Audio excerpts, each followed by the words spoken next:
Hey guys, what's up? Stock Retail coming back to you. Boy, I know it's been a little bit. I have been that busy. I know some of you follow me on Twitter, and so see, I've been pretty active there. I honestly just apologize it's been this long between videos, but life happens. We hit the summer. I've had a lot of work to do, some big projects I'm on with some deadlines, and then, like for example, this 4th of July weekend took the family camping, which was amazing, but also then means, when you're Sherpa dad and you've got to pack up all the gear and set up camp and tear down and repack and all the things, you just end up not having time for videos. So forgive me, it's been a little while, but I have said many times I am definitely apes not leaving or AMC not leaving, whatever hashtag you want to use. So if you want to track me more, find me on Twitter, Stock Retail there also. Um, but just, you know, want to clarify, only busy, no intent behind not making videos. To be honest, if I could, I would make probably 2 or 3 a week pretty consistently. I'm just not able to. But here I am. And what happened is I'm actually still busy today. I'm going to be working into the night, to be honest, because we got another family trip coming up. And I've got to kind of get ready for that, which means getting some work done before I leave. But I had no plans on making a video today, and I got honestly just ticked off. I am frustrated and annoyed with the stock analysts out there, and so I want to kind of put them in their place a little bit and talk about AMC's valuation. I've had a couple videos like this before, but every once in a while it's good to dust it off, right? The DD is never done, I like to say. Through the years, we've had people kind of jokingly say, or some semi-serious, oh, the DD is done. And I know what they meant. Some of them, even with good intent, just kind of saying, sort of, I know what I hold, I'm here, I don't need to keep digging. But for me, there's this idea of the markets are always moving. It's like this living, breathing thing. Cheaters are always cheating, manipulators are always manipulating. And so DDers should keep DDing, and we're going to fight this thing until we win. So what happened is, over yesterday and today, we had all this amazing news about the 4th of July weekend, actually the 5-day stretch. Go back and take a look if you haven't seen AMC's press release and Adam's tweet. By the way, another reason, I know some of you really don't like Twitter, and I totally get it. Some of you feel like there's some toxic stuff going on there. You got to train the algorithm, block enough people, and tell Twitter what you do and don't want to see, and that takes a lot of time.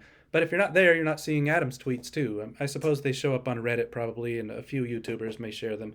But anyway, so Adam tweeted, AMC had a press release that over those 5 days of the 4th of July weekend, in the US alone, we had 4.2 million attendees. And if you do the quick math on like how much people pay per ticket, how much people spend per person on concessions historically when they come, and then Adam and team had also said Despicable Me 4 was the second most merch ever sold, I think, for any movie in AMC's 100-plus year history.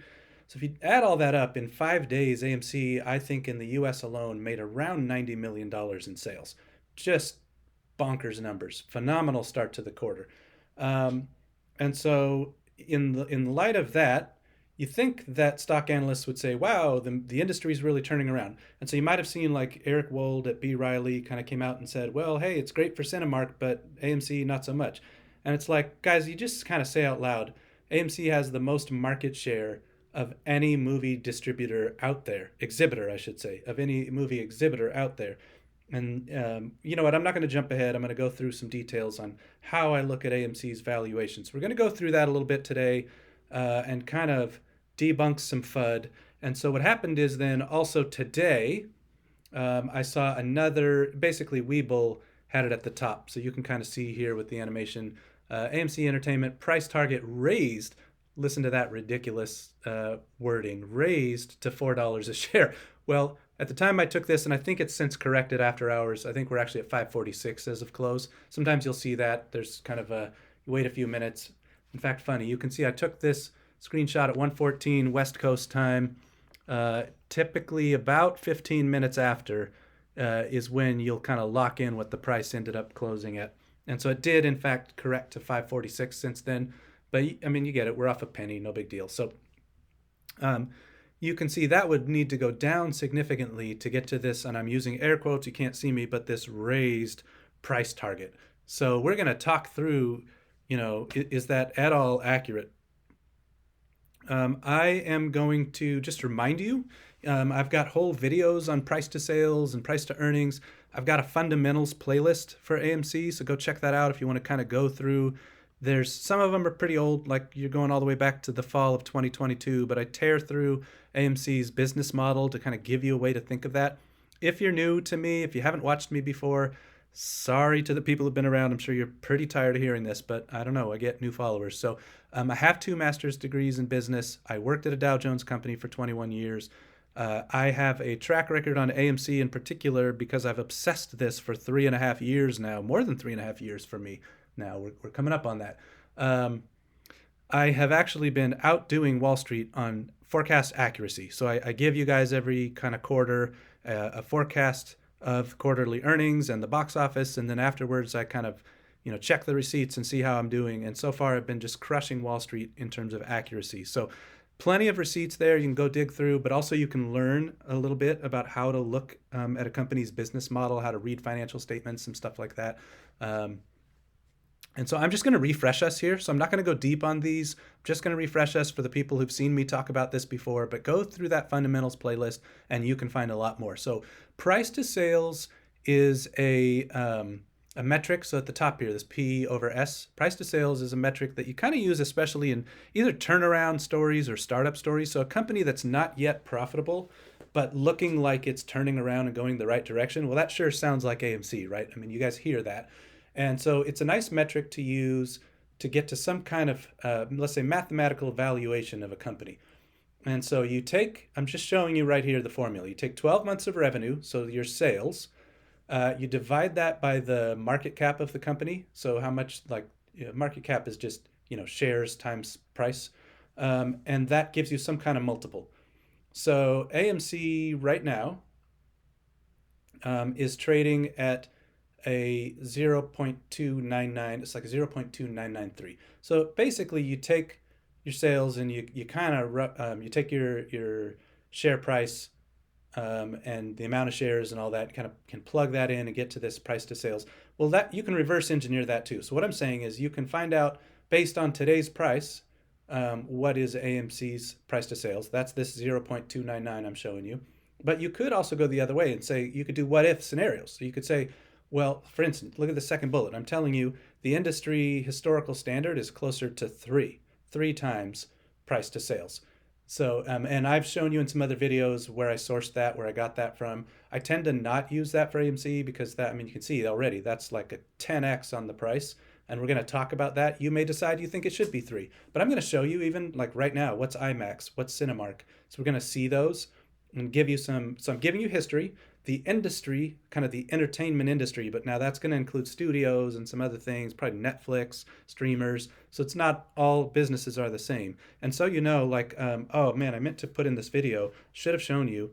NVIDIA right now, here, tell you what, I'll pull it up on my phone actually. We can do this. So NVIDIA is something like I don't know, it's some bonkers number. One moment, guys, doing this on the fly, pulling up Webull on my phone, who I think I've shared with you guys. That's not my broker. They are a PFOF, pay for order flow broker. Okay, NVIDIA's price to sales, 40.5. So imagine that's, what is that? I mean, well more than 100 times AMC's price to sales. So NVIDIA, here, let's do the quick math on that. I'll pull up my calculator.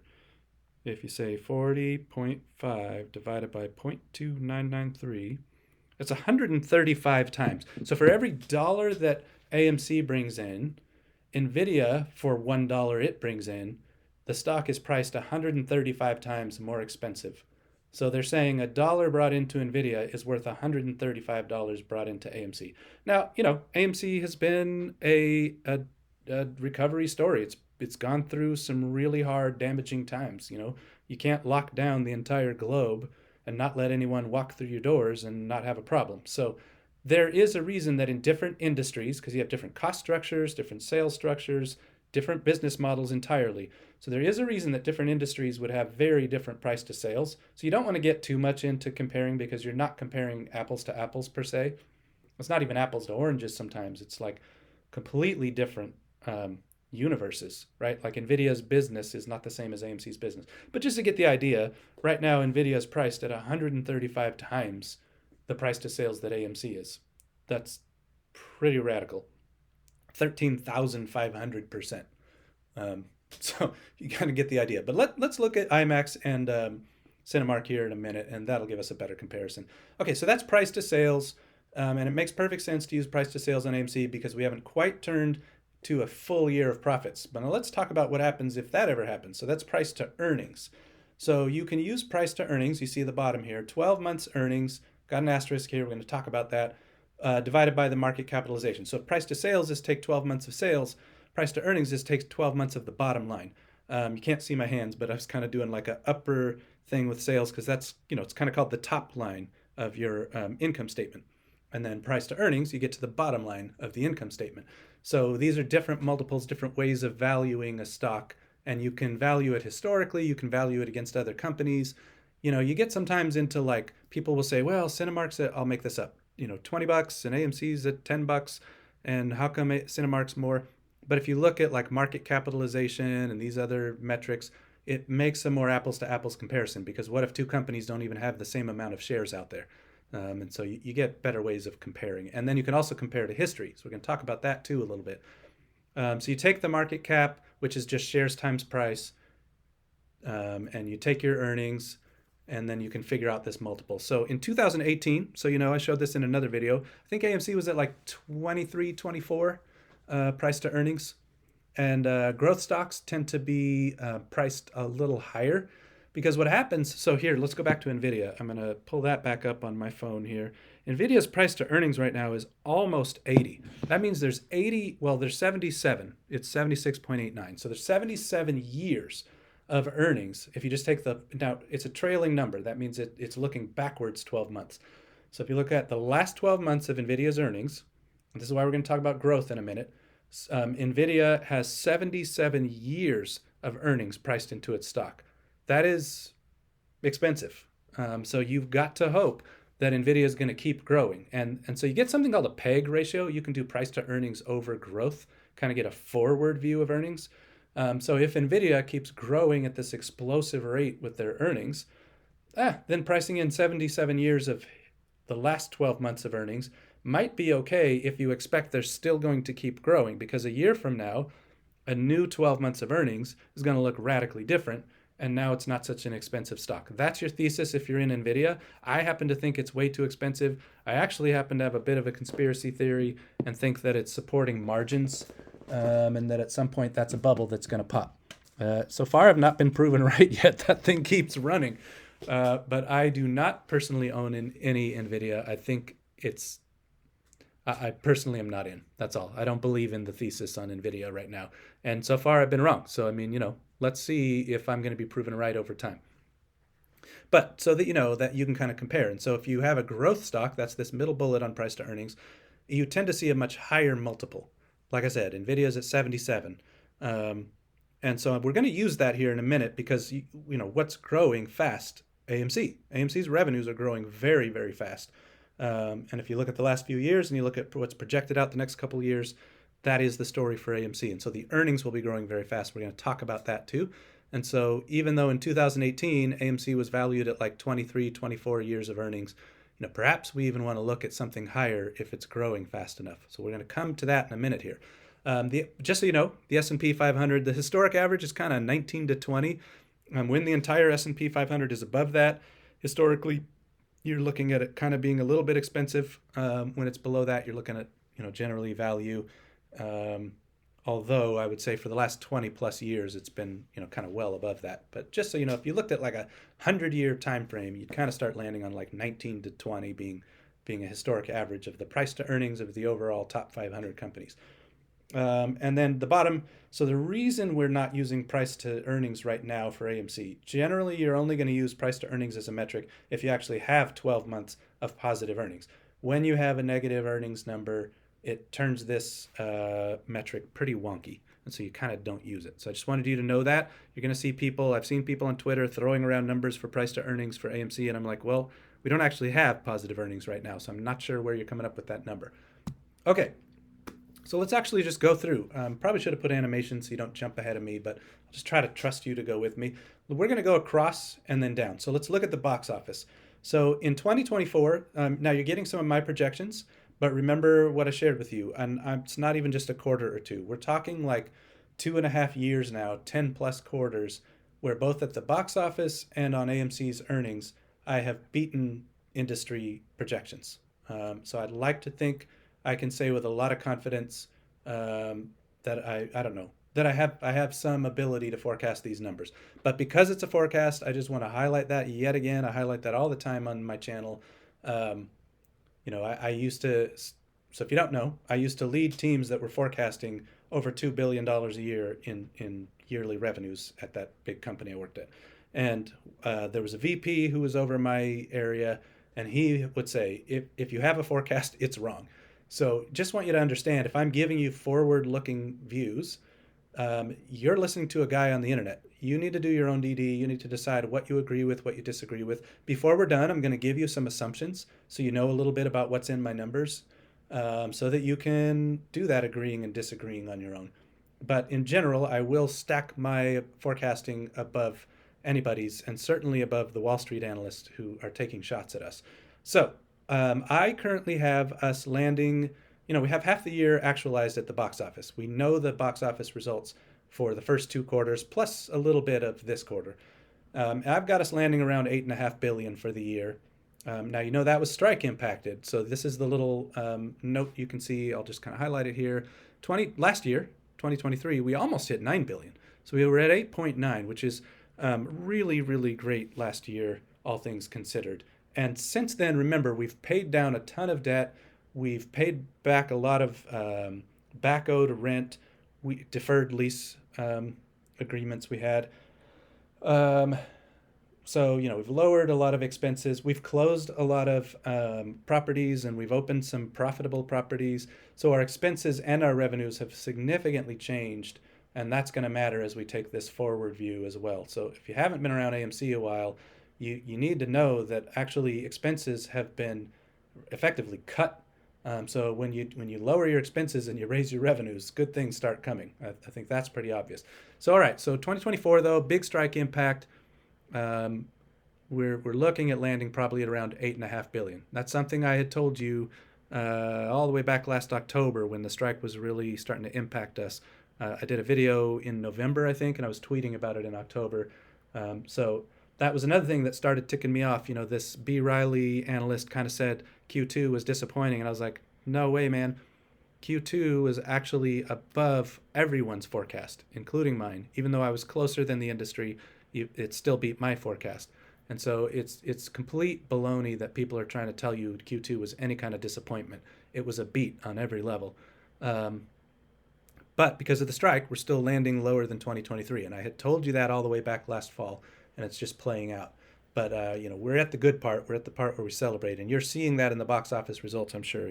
Inside Out 2 doing record numbers, Despicable Me looking great, Quiet Place, Bad Boys. A lot of movies have been doing really well lately. 2025. So I've actually got us way up, $10.5 billion. Now, granted, that is a really rough forecast right now. There's so many more movies that need to be announced, but there are a lot of really big ones. Like you see, some really big things like Marvel coming back in a big way. We get stuff like Moana, live action, and Snow White, and just some other, there's some big stuff coming. Um, Actually, I got to double check a couple of those and the timing. Things have moved around a little bit. But based on the movies that are in 2025 and based on the momentum in the industry and the amount of things that have been getting green lighted lately, and note that if you go back and you kind of ignore the strike blip as a one-time event, and it was, right? It's kind of it hit us for a few months and then it's done. If you go from 2023, that 8.9 billion, and you just increase at 8% a year, which by the way, the box office was increasing way, way faster than 8% a year. So had you had 8% growth in 2024, and then so it's called CAGR, compound annual growth rate. If you had another 8% in 2025, you'd land at this 10.5 billion number. It's a little more than 8%, but that's close enough. And so you might look big. You're saying, hey, retail, you're telling me from 2024 to 2025, we're going to go from 8.5 to 10.5. But yes, I am, because not only did the strike leave a lot of backlog, and so there's naturally just kind of more movies than usual starting to be in a few of this dates, but Like Spider-Man 4 was a good example too. Here's another one that was originally supposed to be in 2024 and moved out. There's a lot of really big um, movies that have moved out to 2025. So I think we're going to really enjoy 2025, both as fans of movies and as fans of the stock. And so that really would have just been 8% growth yearly, and you'd have gotten to that 10.5. So it's very reasonable. And then 11.5 billion in 2026. Same thing. If you just kept growing at that 8% CAGR, and I guess what I'm telling you is I have a feeling we have a shot at even maybe beating some of that. Maybe Adam would steer us a little more conservatively than that. I suppose that's the benefit of being a YouTuber. I can have my own number. But again, I've been beating Wall Street. I've been beating even the movie industry in terms of forecasts. So let's hope I'm right about that. With a whole lot of assumptions. I'm not going to make this an earnings teardown and show you every line. I've told you before, I've shown some of you before. I have literally every line of the balance sheet and the income statement going all the way back to 2018. So many, many quarters. Just a large Excel spreadsheet I have with all of those items. And then I kind of figure out historically how to forecast those. And that's how I've been fairly accurate. I deep dive on the movies we've got, and I deep dive on AMC's business model, and that's sort of the secret sauce.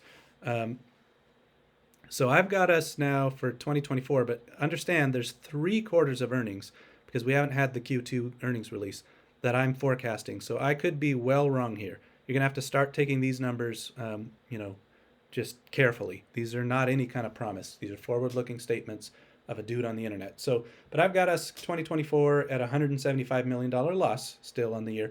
Now remember, you can see in the parentheses here, that is including non-cash expenses. So I'm here at this number. You get something called impairment, you get depreciation and amortization.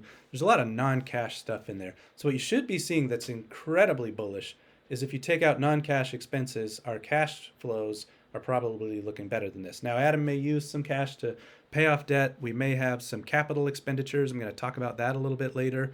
So this is by no means any kind of guarantee.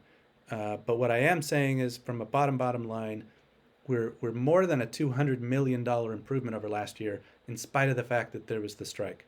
That's a big deal. Some of that comes from, like I said, fixing some of the cost structure. Some of that comes from market share growth.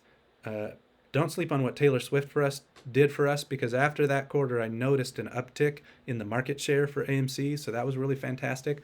It's kind of what's called a halo effect. We've got concerts, we've got other things. So in fact, I will just show you, let's go down this time instead of across, because I don't want trolls and shills saying, well, he just probably had some wild assumptions around concerts and popcorn and stuff and just padded the number. You can see this is pretty conservative, I think. Now notice this is a net contribution. So what that means is even after expenses, what is popcorn, beer? We don't have beer and wine yet. So this is like what if we had it. And I don't think I have any numbers, frankly, in 2024 because we've gotten no announcements. But as we go out, I start to say, well, kind of what if. And those are pretty small numbers because that's just a what if. But popcorn's real. We're in thousands of doors, and Amazon. Candy's real, and I kind of take an incremental number from that. It's like if you were to, I love the chocolate covered raisins. So if you sell Raisinets versus if you sell AMC chocolate covered raisins, there's an incremental, like an extra amount you get to keep. That's why Adam did that. What's the contribution from concerts? And so then plug in my revenue assumptions, plug in my cost assumptions, and you can see of these earnings numbers and look at the revenue at the bottom in total. I have a very, very small amount in all of these. And I would just say, I believe strongly, and in fact, I would like to see our management team beat these numbers significantly. If we hired a VP of distribution. Distribution alone could probably help us cover these numbers. And then you've got popcorn and candy. And if we do any beer and wine, and you've seen things like Olympics and some other stuff. So really like to think we can beat those numbers, but want you to see there's some conservatism still in there for me just to be careful. And remember, these are earnings, not revenue numbers here. The revenue is bigger than this. And then so the total sales on the year for 2024, you can see that I've got us at $5 billion. That is growth over last year. And that's something else I had told you, that fantastic job by the team to position us to grow revenues even though the box office is down. That is another thing the stock analysts are grossly misreading or intentionally misleading. So misreading or misleading, either one, they're not good at their job, because If you've got a management team who is growing revenues in spite of the box office, our main source of revenue, shrinking, they're doing something right. And think about what happens when the box office recovers, which you see here. So on 2025, I've got us at $500 million of positive earnings, guys. I just want to let that sink in. I've said before, I've said the back half of 2024 looks fantastic. I've got us at positive earnings between the two quarters combined. That 2025 looks like big positive, I've said, or kind of called it large. And if you've seen tweets from me, then I've said large, all caps, large in 2026. And you can see that. Look at this growth from, I told you 2024 earnings is like a $200 million plus improvement. You can see this is almost a $700 million improvement, and then another almost $400 million improvement. Just bang, bang, bang. We just get bigger and bigger. And that's if I haven't been too conservative. And so, and by the way, I've got all kinds of cost assumptions. I increase our costs. I know that we're paying workers. I've got a line for operating expenses. I know that we're paying for our food and beverages. I've got the history on what the gross margins are on our food and beverage, what the costs are, and I figure in inflation and all that kind of stuff. So that's why I've been so accurate in the past. And today we're just doing a math exercise. So again, I'm not telling you these are the numbers. I'm telling you these are the numbers I'm using for a math exercise. So, let's not get into debating those too heavily. And then you can see the total revenue. So these are going to matter because we're going to come back to looking at that price to earnings, and we're going to come back to looking at that price to sales. We're going to use these numbers. So on 2025 and 2026, I can use a price to earnings number. We've got positive earnings.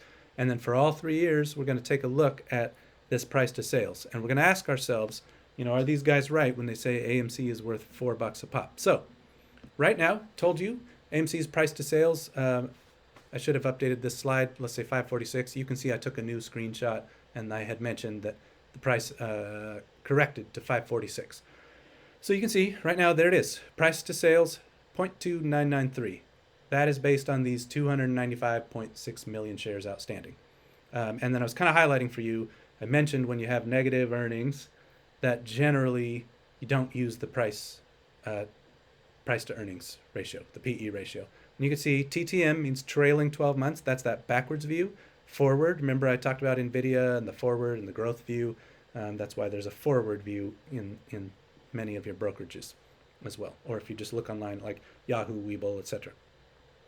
So I want you to know, just for grounding us, and then here just a couple more things to ground us. So here is IMAX's price to sales, 2.4. So IMAX, for every dollar they bring in, is priced about $10 of AMC revenue. Not quite. It's probably like, 9-ish. And then Cinemark is about 3 times AMC.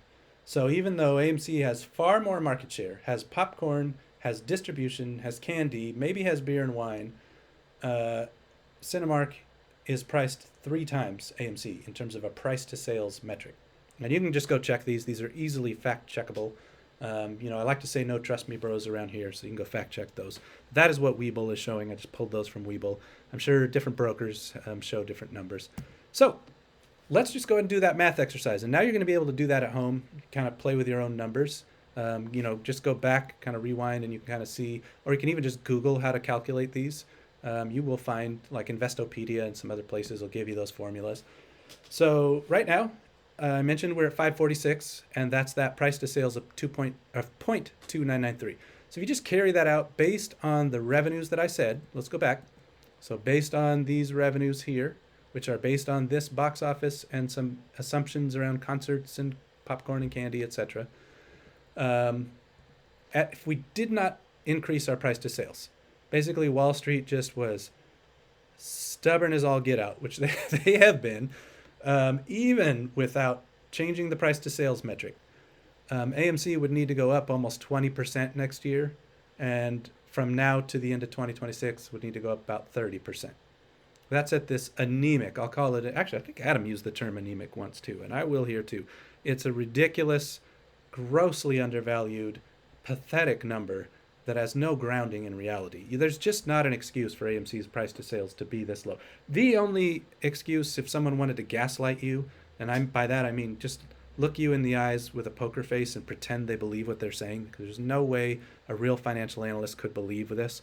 The only way they could say, well, it's discounted because of all the debt that's due in 2026. We're going to talk about that too. I have zero concern about that. Never have had concern about that. But a gaslighter might, it's the only thing they could possibly stand on. Otherwise, I've shown you based on other companies in our industry. I've shown you based on the history of our industry. I've shown you based on the history of the S&P 500. There's no logical argument for AMC's price to sales being this low, especially since it's growing sales at such a radical rate. And we're going to talk about something called a fixed cost business model, where AMC is growing sales faster than revenue. When you grow sales faster than revenue, that's every finance person's dream, and it means earnings are going up very fast. And so, again, this price to sales is ridiculous, but even with this price to sales, AMC's stock is only going to go up. And so the idea that it should be at $4 and should be at an even lower price to sales right now is honestly just stupid on the face of it. So let's just throw that one away. No, it's not a $4 stock. It's worth far more than that. All right. Now, I showed you IMAX is at 2.4 just for some kind of math. Let's say IMAX, has a better debt structure right now and is premium screens, right? And so let's just say that their sort of sales to expense ratios are perhaps better.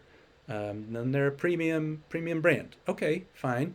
Although you do know that AMC has the largest market share, and there's not even really a second place. It's like AMC and then a huge gap and then everybody else. Largest market share of premium screens. So if you talk about Dolby and IMAX and a few others, we have one at my location called GXL. It's a little bit different. So AMC by far has the most premium screens, and many of those are IMAX. A lot of IMAX is AMC. So there's obviously some revenue share there. Anyway, let's use something less than IMAX. And remember, I showed you that historically the industry is all the way up at 3. But let's use a price to sales of 2.2. So if AMC was to be priced at 2.2 price to sales, right now, it would need to jump almost 600%. The stock would need to go to almost $40 a share. And so you can see it's $37.51 based on the full year 2024. So really by the end of 2024, if you priced AMC at basically a 2 on price to sales, we'd need to be almost $40. That's a nice little bagger if you own any shares or calls. Almost a 6-bagger. For 2025, based on the sales numbers. Now again, that's based on sales numbers I'm giving you.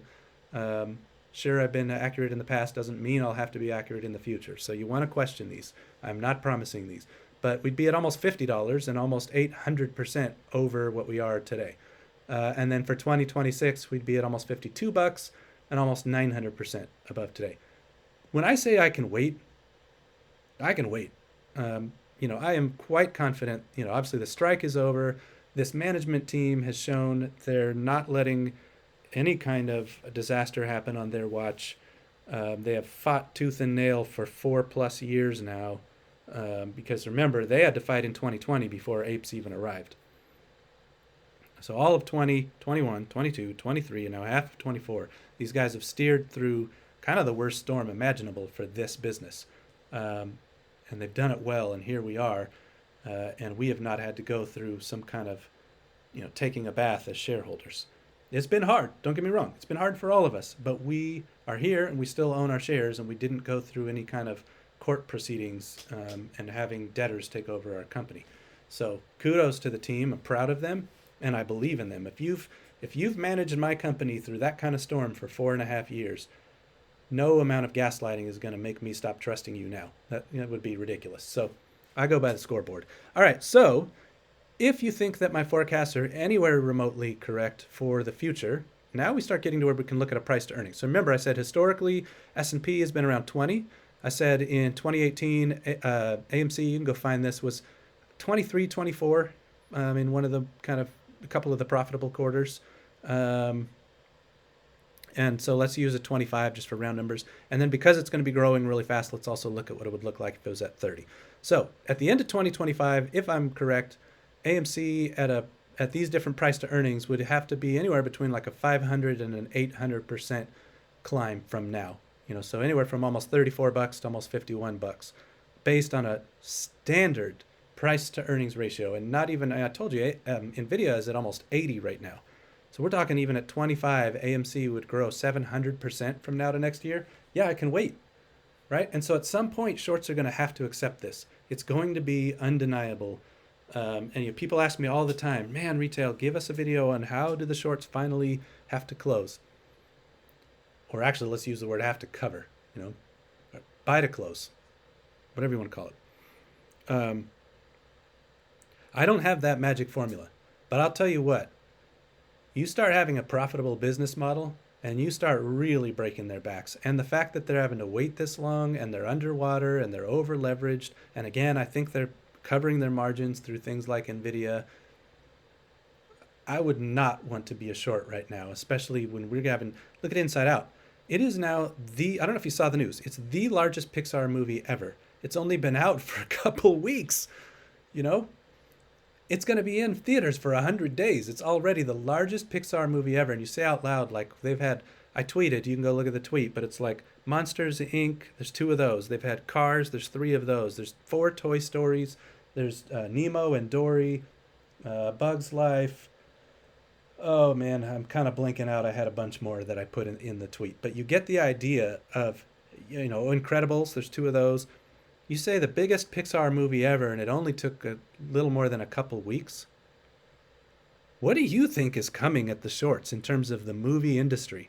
And when you start getting some Marvel movies again next year, you start getting Star Wars movies that are on the slate, you get more Pixar, more Disney. We get those Moana movies and Lion King and all the things coming. And I have told you, again, you can go back, take last year, Q2 and Q3. A year before that, you can go find my videos. A year before that happened, I told you Q2 and Q3 of 2023 were going to be profits. Boom, we did it. I called it a year out. 9 months ago, I told you all about the strike blip and how it would play out, and we just needed to get to May, and May would get better. Well, May got better. And I told you that June would be really good, and June was really good. And I told you that July would be phenomenal. And here we are, and so far we're breaking records. So I'm nailing it, and I don't mind bragging about that because I'm really sick of liars and manipulators. So I want to show you who the voices of credibility are, and I'm claiming to be one of them. But if I have the receipts, I'm going to keep making that claim, and I'm not going to be ashamed of it. So if I'm right, then I'm also telling you the back half of 2024 is a whole lot of fun. The rest of the year, we're having fun. I'm even going to show you a slide illustrating some of that. But boy, 2025, if the back half of 2024 is fun, 2025 is like knock your socks off, and 2026 is just hold on to your shirt. So I am smiling a lot. We got good things coming. So let's keep going. In 2026 then, if I'm right at all, and again, I've been somewhat conservative with some of our sort of, I'll call it incremental revenue streams, we're looking at a 10x to a 15x on the stock price by standard, historic, somewhat conservative, kind of boring fundamental valuations. Shorts are screwed. I'm not even talking about a squeeze here. So you're telling me even at just a price to earnings of 20 with a company that's going to be growing its revenues and its earnings way faster than that, its forward view is going to be very underpriced if its PE is 20 at that time, that I would have 1,000% gain from now to then? I'm not trying to price anchor you guys either. I want to be really clear. I just made it clear I haven't said a single thing about the squeeze. This is just fundamentals. And that is why I've always believed we will win, because the fundamentals will break the shorts. And as the shorts cover and give up, now we got our squeeze. I'm going to see us win 2 ways, I believe. I use that phrase, I believe. I'm not going to promise it to you. I always say no dates, no prices. But so do not take this page as any kind of price anchoring. That's a manipulation tactic if you haven't heard of it. That's why I say no dates, no prices. But what I'm giving you is rock solid. It's going to be impossible for shorts to argue with valuations at some point. It's just going to be literally mathematically impossible. And math and finances are going to win. I have always believed that. It's taken far longer than I thought it would. I have looked silly at times because I get the forecast right, but I don't get the stock price right. But it's coming. At some point, it's like a universal law of nature almost. You cannot defeat math. It's going to win. Okay, let's talk about some assumptions and let's challenge some things that I just shared with you. So in my assumptions, in all those numbers, I've got a somewhat steady rate of debt paydown. And I think it's fair. I can justify that because if you look at something like the last, let's call it, I don't know, 12 quarters, maybe 13, Adam and team have paid down debt in, let's call it like 10 out of 13 quarters, or maybe it's even 10 out of 12 or something. So it's almost every quarter we've been paying down debt. So I've just got a small amount every quarter, but what that does is that lowers your debt payments, because now you don't have interest on the debt that you've paid off. It's gone, it's done, it's not accruing interest, and you don't have interest payments on that. So that's lowering your expenses. I've shown you in some of those fundamentals videos that on AMC's biggest expenses like rent and debt payments and some other things, we're lower now than we were pre-COVID. We actually have less expenses. So as the box office recovers and you have less expenses, and now you've even implemented other revenue streams, you're going to be doing very, very well. This is not the same business it was pre-COVID. And I have preached that since I think the very first video I made in 2022. And I am just stubborn enough to have stuck around to be right. So let's challenge that a little, though. So this is the sub-bullet on up here. So strategic investment, there's something called capital expenses. People in the business call that CapEx. So if Adam and team refurbish some theaters, there's going to need to be some of that. If they invest in new theaters, we're putting all those laser projectors in. So if there's investments that either bring some new technology, make a place nicer, bring up a new site, bring out new business lines, beer and wine would take investment. Popcorn took investment, so did candy. So if there's CapEx, then that is using up some of the cash that I might have assumed was going to pay down debt. That there's only so much cash to go around. And so as Adam starts to get more comfortable, he has talked about this here and there in earnings calls. They're not ready yet to really increase CapEx by much. They're being very careful with our cash. I really appreciate that. That's how they've kept us alive. Remember, survive, then thrive. That's what they've been doing. But eventually, Adam and team will decide, okay, we can pull back the reins a little bit, or actually kind of reverse that. Maybe pull back the gate, let out a little bit of flow, and invest a little more. They can increase their strategic spending. Well, that could challenge my assumption on debt paydowns. So let's just see. But what I want to highlight here, look at this and. That's why I put it in caps. If you make strategic investments, the whole point is you're investing to bring in more revenue. So it's possible that if they make strategic investments, they could also bring in more revenues that offset that expense. So in theory, that should add value to our company.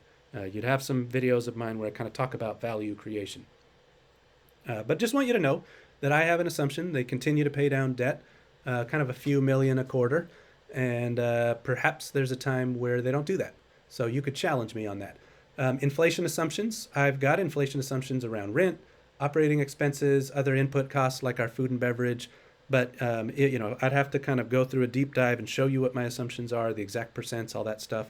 And so then you could say, well, I think inflation will be higher than you think retail, or you might think it's going to be a lower rate than I think, which would be better for us. Do keep in mind that I've also got inflation assumptions on the revenue side, because ticket sales and concession sales are also impacted by inflation. And I've told you that actually, because AMC has kind of this fixed cost model, what that means is there's some of our expenses that don't really go up with inflation. And so rent, kind of, you could almost argue both, because you have these leases that are locked in for years, but there'll be times some of those get renegotiated. It's time to re-up. And so that's why I'm saying rent here. But to a certain extent, rent is fixed. But there's a few other things that are kind of fixed.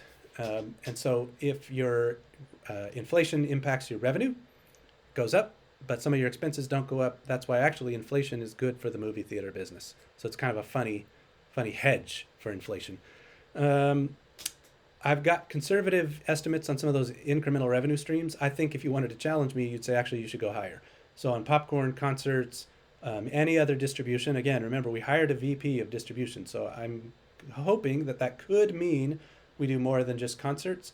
We had the Billie Eilish listening event. That was pretty cool. We might just start to see some creative ways of bringing in more revenue. So let's keep watch on that. Candy, Adam has said potentially at some point we go to retail. So by that, he means whether it's grocery doors, 7-Elevens, different stuff like that. And then still don't know if we're getting beer and wine and how successful that could or would be. Certainly a lot of loyal apes like myself would be interested. But Adam's, got the right to decide if that's a viable business or not, and I trust him. Let's not forget Hycroft stock movement. I've told you a few times, within a quarter, if you take kind of the first day to the last day, if Hycroft stock uh, goes up or down, it shows up in AMC's earnings. It basically shows up as revenue or expense. So what do you think 2.5 years from now Hycroft looks like? If it starts to mine in particular and starts to pull metals from the earth, is there a chance that that has any kind of radical movement? You'll have to decide for yourself, but I do have assumptions in there that are somewhat conservative about that stock going up over time. I don't have any assumptions for stock buybacks. So let's go back to, if Adam and team start feeling safer with cash, if we're generating cash up the wazoo, maybe they do stock buybacks to help their shareholders. That actually increases the price per share. Maybe we have dividends that try to kind of challenge the shorts a little bit. Like if we think there's naked shorts, then in theory, dividends get really expensive for shorts if you've got to pay on more shares than should exist. And AMC is only going to pay out dividends on the correct amount of shares. So somebody's got to come up with that difference, and brokers aren't going to want to get stuck with that payment. So that could get interesting. Timing of debt payments. Now, I am assuming that we're going to refinance. Adam has said he's working on the maturity dates. They're going to move those. I've said that for years. I've not been worried about it. So far, it's proven true. We've been able to refinance. Especially if you're showing a profitable business model, banks get more and more comfortable with you. But if you want to challenge me, you could say, well, I'm not sure I'm comfortable about that debt in 2026. I would think mostly it's only shorts making that case, but I want to just be transparent with you. Taxes. I have to make an assumption on income taxes. As we start to make money, we're paying more taxes. In some cases, we haven't had to pay taxes because we didn't make money. So I have some assumptions on how much we're going to pay in taxes. If I'm wrong, that could be a higher expense, or perhaps I've overestimated and it's a lower expense. Then the size of the box office, that's certainly a big one if you want to challenge my assumptions on the box office. And then also you got to think about AMC's market share. Have we grown that? Does that continue to grow or not? So think about that. And then all caps at the bottom. I have not said anything about a squeeze. I have not taken any squeeze considerations into account. So you've got to take that over and above these really pretty numbers in terms of growth. These are real nice numbers in terms of growth. So every chance I've gotten, I've averaged down. It has really sucked to wait this long. It has really sucked to watch my stock get beaten up. But I know we're going to win. And so when I can, I buy more. That's been my position. I want to show you again just the Q3 releases, just to ground you again in what's going on. And when I say that the future of the box office is even brighter and bigger than this. So, you already had Despicable Me 3. Fly Me to the Moon is coming out here in a couple days. Twisters is coming out. We've got Deadpool. There's one website I've shown you before I like to use. They're called Box Office Pro. They're talking about Deadpool being perhaps, it's a forecast, but perhaps even bigger than Inside Out. So just imagine if that actually becomes the biggest movie of the year, how big that is. And even if it's not the biggest movie of the year, it's big no matter what. Harold and the Purple Crayon, family movies tend to do a little better than expected. Borderlands, I kind of think the forecasts by the industry might be low on that. I know it was a big video game, and big video game movies tend to do well. It also has a lot of stars in it if you want to go look at that. Don't know. Maybe I'm wrong. That's one I'd be a little bit unsure about in terms of my forecast. Alien Romulus, man, I'm excited about that one. The Crow, Craven the Hunter has been one of the strike-impacted movies. Actually, several of these were. They all pushed out. Beetlejuice has had kind of nonstop buzz for a long time. I think it's hard to express how big of a cult classic that was. Not even just a cult classic, that makes it sound small, but that was a big movie. And over the years, there's kind of an avid fan base. Transformers movie is coming out. Wild Robot, that looks amazing to me, is coming out, and you can see the actress from Quiet Place and a few other things who's had a lot of big movies. She's in that. Wolves, you get a Brad Pitt and George Clooney movie. You just close your eyes and that's going to at least sell a few tickets just for those two guys alone. So you can just see, and you can just note that I'm saying this is not even close to the complete list for this quarter. So this is a very big quarter. I will say I do see some apes out there, I believe, overhyping it, to be honest. I don't have as big of a forecast as some of them do, but I do have a very large forecast and a very profitable forecast. I believe this is by far, not even close, going to be the best quarter of the entire ape era in terms of the bottom line. I'm not sure it's going to be the biggest box office of the ape era in a quarter, but remember, our expenses are significantly better, plus we're kind of taking in more revenue than we were for a lot of reasons. And so I think this is our best earnings quarter since the ape era. So just say some things out loud. We're almost done here, guys. Hang with me about 2 more minutes, 3 more minutes. So you got this backlog of movies that's partly showing up now, but also some are still pushed out to 2025 and 2026. So the strike backlog actually is going to be this accelerator because now you have like extra movies in the queue. You've got recent successes that, I mean, when I say successes, I told you, biggest Pixar movie in the history of Pixar. So there's new projects getting the green light by the day right now. You're seeing all these different announcements. Just today, Shrek 5 landed its release date in 2026. You know, Shrek movies are huge. So every day we're just seeing a new movie announced and a new movie announced and a new movie announced because studios are saying, all right, we're getting more comfortable, we're making a lot of money, and you know, those studio execs, they like to make more money. So success breeds success, and they start green lighting more projects. I said distributors, this should have been exhibitors. Sometimes I start to blur the line because I'm so excited about distribution for AMC. We are an exhibitor, not a distributor. But other exhibitors don't have thousands of doors of popcorn and distribution of content. So there's that distribution, you know, whether it's concerts, whether we ever show any more documentaries and films or anything like that. Plus we have candy, plus question mark on beer and wine. Plus we have interest in a gold and silver mine. No other movie company has any of that. We've got records getting set lately, and we barely finished 1 month of kind of what I'll call the post-strike blip. So if I sort of say June forward starts to look better, you know, we're really only 1 month in to our recovery, and we're already setting records. Debt is going to be refinanced. I believe that strongly, though it is an opinion. We have a heavily fixed cost model. That means any incremental revenues, I talked about that, are growing earnings at a rapid pace. Don't sleep on if the euro ever kind of recovers against the dollar, that something called FX headwinds become FX tailwinds. It basically means our business in Europe would start making more money for us than it is today. And so just without even doing anything, AMC would see its earnings grow if the euro was to increase against the dollar. Big if. You'd have to get into foreign exchange there. I believe shorts will eventually capitulate. And remember, in this business, only AMC has the apes. So let's just summarize all of that. And just, again, if you want to sleep well at night, just go back and say all this out loud. Or just go look at this slide. By any objective metric, if you use any kind of math, even if you disagree with me, you're still going to come to the conclusion that if you believe the 2026 debt maturities are going to be moved, then AMC is deeply, deeply undervalued. So the stonk is a strong buy, and you know that I believe we will win. So